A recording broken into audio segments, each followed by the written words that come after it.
may have been letters where friends said, "Hey, Spinoza, what's this? We feel the mind is eternal stuff going on. What's going on here?" There may have been such a letter, but we don't have it. I think it was in the 1990s that another letter by Spinoza, until then unknown, had been discovered and authenticated. So there could be such a letter out there. There could be. So why don't we get more into the details of your issue in this article? Well, we can stick to this proposition, the one that just says we feel and we experience ourselves to be eternal. And this is Proposition 23 that you're thinking of? 23, I believe, is the Scholia.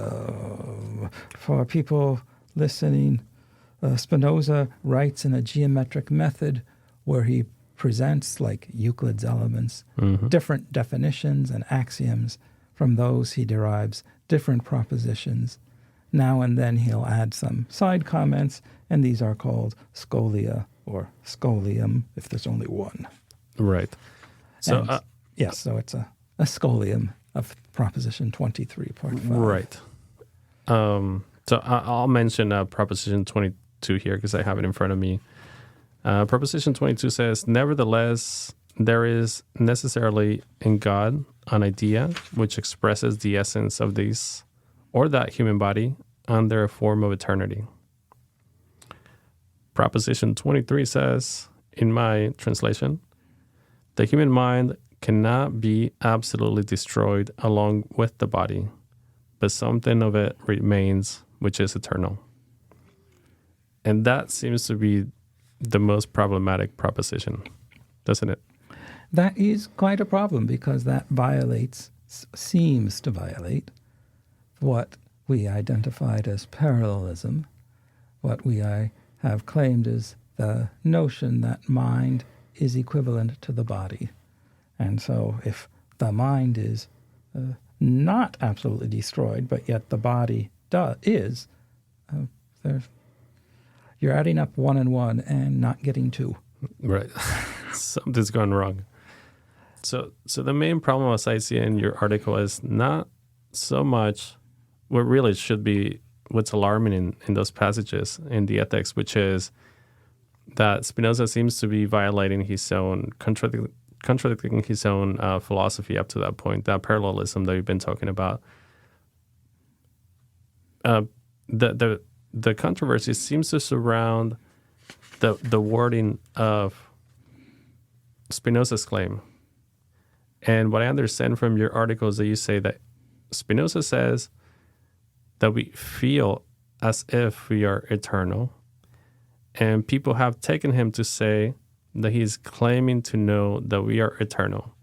And you don't think that can be made? I don't think that is the right conclusion. And I'll make a correction. He doesn't say we feel as if. So there's no as if. It's we feel ourselves to be eternal. But we feel, well, I guess to say we feel we are eternal, it's a stronger claim than to say we feel as if we are eternal. To feel as if, whatever is the case, implies, because of the as if, that we're talking about a counterfactual. Right. But to feel we are whatever does not imply a counterfactual. It does not, though, imply something factual.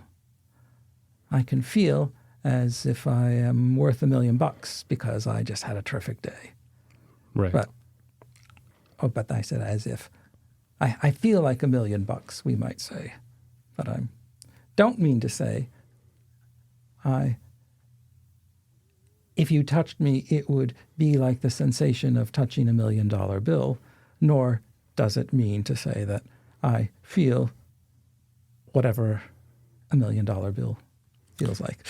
Right. And you call that you call that a psychological claim. I think it is a psychological claim that I feel this or that. My feelings,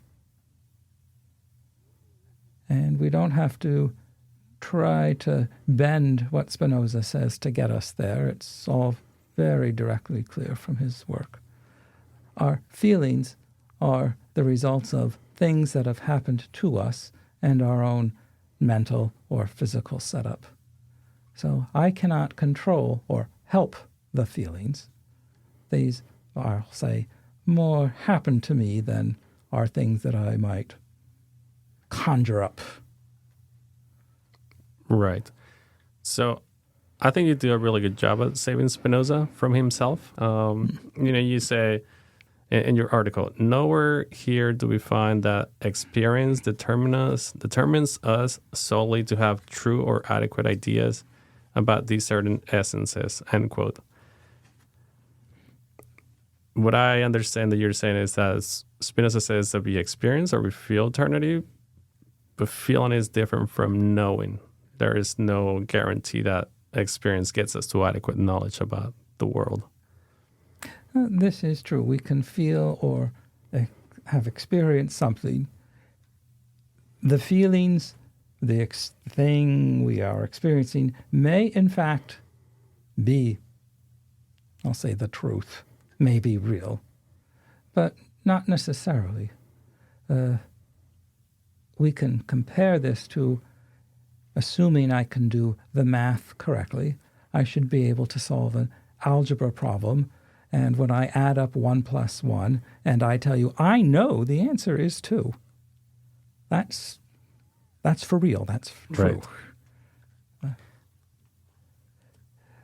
These experiences, though, or feelings, again, these are brought about to us because we are part of the cause and effect chain that exists everywhere. And it's very natural for us to feel or experience certain things. It's very natural for us to even think certain things, even if we are not willing to, even if we don't want to. So don't think of naked Santa Claus covered in mayonnaise coming to you at night. And, too late. It's there. Mayonnaise. That's a lot of mayonnaise.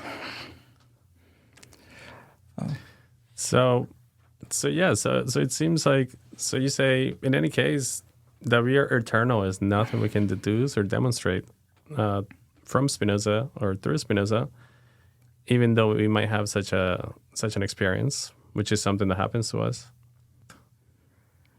We certainly feel this way.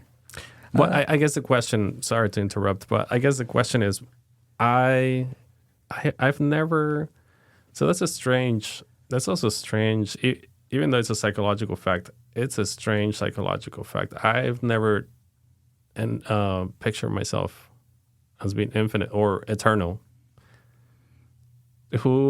I guess I would ask you, who has experienced that they are eternal, or how does one get to have that experience in ways that we don't know we are experiencing it? I can't gainsay them, but mystics often might claim to have this experience and know it. I nevertheless will challenge you to say, when you say you've never experienced this or you might not imagine it, I think Spinoza is saying we do. Here might be a way to get us there.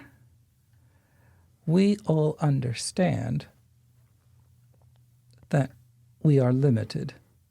We all understand that we will die. I can't prove that I will die. I can make the induction. I still can't prove it. But nevertheless, we acknowledge our limitations. We believe, can't prove it, that we will die.